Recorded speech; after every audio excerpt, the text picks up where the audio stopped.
New York city کے mayor کے election کے لیے پہلے مسلم امریکن امیدوار زوران ممدانی کا یہ کہنا ہے کہ نیو یارک سٹی میں بسنے والا 2 lakh registered Muslim American voters New York City کی تاریخ کے پہلے مسلم امریکن میئر کے انتخاب میں کلیدی کردار ادا کر سکتے ہیں۔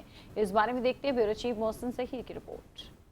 نیو یارک سٹی کے میئر کے الیکشن کے لیے پہلے مسلم امریکن امیدوار زوران ممدانی کا کہنا ہے کہ نیو یارک سٹی میں بسنے والے 2 lakh registered Muslim American voters New York City کی تاریخ کے پہلے مسلم امریکن میئر کے انتخاب میں کلیدی کردار ادا کر سکتے ہیں۔ ہم سب جانتے ہیں کہ of that 8.5 million تقریباً 1 million are مسلم، اور اس ملین میں 2 lakh are registered Democrats. We are showing in this election is an opportunity to show that Muslims don't just belong in New York City, we also belong in City Hall.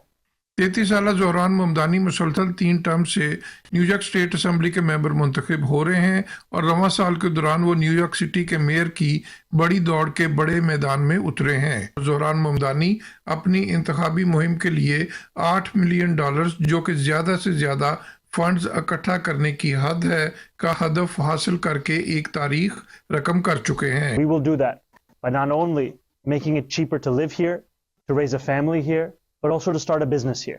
And I'm excited to share this campaign, this message, this vision with each and every New Yorker across the 5 boroughs and to win this race on June 24th.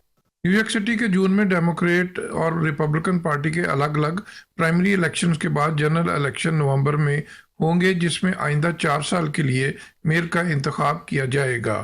Mohsin Zaheer, new York.